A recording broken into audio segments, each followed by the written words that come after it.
हैं और बड़े प्यार से खिलाते हैं। कभी बड़ी श्रद्धा से प्राप्त हुआ अन्न खाता हूँ, तो कभी अपमान के साथ, कभी कोई कहता अरे देखो कोई भूखा बैठा, दे दो, पटक दो इसको लिए, अरे ले रे ले खा ले, ले आ ले ले आ, ऐसे ऐसे देता है। बोले कोई बात नहीं है। तो बोले कभी अपमान के साथ में, और किसी किसी समय अपने आप ही मिल जाने पर, कभी मैं रास्ते में चल रहा हूँ, पेड़ पे से अचानक जो है खजूर टूट के गिर पड़ा। खजूर बड़े ऊंचे होते हैं पर टूट के गिर पड़ा खजूर का गुच्छा, तो फिर क्या करूँ, और मेरे को अपने आप मिल ही जाता है। और कभी रात में, कभी एक बार भोजन करके दोबारा भी कर लेता हूँ।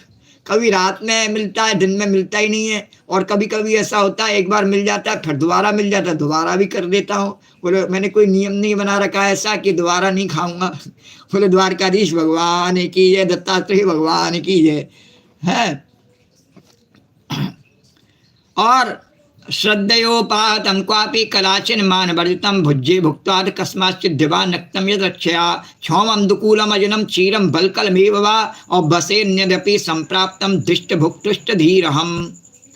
और मैं अपने प्रारब्ध के भोग में ही संतुष्ट रहता हूँ, जो मुझे मिल जाता है प्रारब्ध से, जिद नहीं करता भगवान से। इसलिए मुझे रेशमी या सूती, मृग चर्म या चीर बलकल या और कुछ जैसा भी वस्त्र मिल जाता है वैसे ही पहन लेता हूँ, या नहीं मिलता है तो वैसे ही जय जमुना मैया की जय। और कपित क्षय कचिप क्षय धरोपस्ते और तृण पर्णा स्म भस्मसु और क्वचित प्रसाद पर्यंके कसपो व परेक्षया।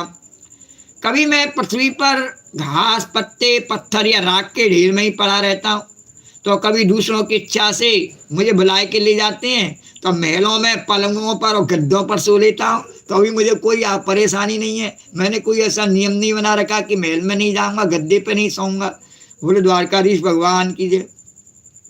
क्वचित स्नातो नो लिप्तांगा श्वासा स्वलंकृतम और रथे भास्वेश्वरे क्वापि दिग्वा साग्रह बद विभु। और दैत्यराज कभी नहा धोकर, कहीं हर जगह पानी मिल जाए जरूरी तो है नहीं, तो कभी नहा धोकर शरीर में चंदन लगाकर सुंदर वस्त्र फूलों के हार और गहने पहन लेता हूँ, और ले जाते हैं लोग मेरे को अपने साथ में, राजा महाराजा, तो वो ऐसा मुझे स्वागत सत्कार करते हैं। तो नहाए धो के सुंदर वस्त्र फूलों के हार और गहने पहन के रथ हाथी, उनके रथ हाथी और घोड़ों पर चढ़ के चलता हूँ, मुझे बिठा देते हैं। और कभी पिशाच के समान बिल्कुल नंग धड़ंग विचरता हूँ, और तेरे सामने बैठा हूँ ऐसे ही पड़ा हूँ, तो पिशाच के समान ऐसे ही पड़ा रहता हूँ, कोई नहीं आता तो ऐसे ही पड़ा रहता हूँ, कोई ज़रूरत नहीं है किसी की। और नाम निंदे न चास्तौमी नाहम निंदे न चस्तौमी स्वभावा विषमं जनम एतेषां श्रेय आशा से उतैकात्म्यं महात्मनि एतेषां श्रेय आशा से उतैकात्म्यं महात्मनि। और मनुष्यों के स्वभाव भिन्न भिन्न होते हैं, अतः न तो मैं किसी की निंदा करता हूँ और न स्तुति करता हूँ।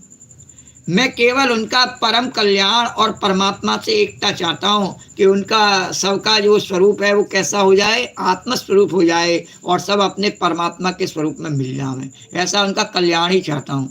और विकल्पम जो याचितो और ताम मनस्वार्थ विभ्रमे मनोवैकारिक मत्वा तन्मायाम जो होत्यनु आत्मानुभूतो ताम माया झूया सत्या ध्रंगमुनि। और ततो निरीहो भ्रमेता स्वानुभूत्यात्मनि स्थितः स्वात्मवृत्त्या मत्थेतम ते सुगुप्तामि वर्णितम। और व्यपेता लोकशास्त्राभ्याम भवान ही भगवत्परः यह व्यतीतम लोकशास्त्राभ्याम भवान ही भगवत्परः।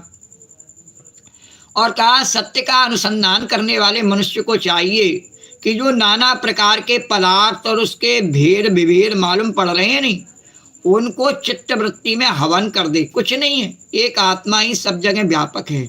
और चित्त वृत्ति को इन पदार्थों के संबंध में विविध भ्रम उत्पन्न कराने वाले मन को सात्विक अहंकार में, और सात्विक अहंकार को महत् तत्व के द्वारा माया में हवन कर दे। इस प्रकार ये सब भेद विभेद और उनका कारण माया ही है, ऐसा निश्चय करके फिर उस माया को आत्मानुभूति में स्वाहा कर दे। इस प्रकार आत्म साक्षात्कार के द्वारा आत्मस्वरूप में स्थित होकर के निष्क्रिय एवं उपरत हो जावे। प्रहलाद जी, मेरी यह आत्मकथा अत्यंत गुप्त एवं लोक और शास्त्र से परे की वस्तु है। तुम भगवान के अत्यंत प्रेमी हो, इसलिए मैंने तुम्हारे प्रति इसका वर्णन किया। बोलो द्वारका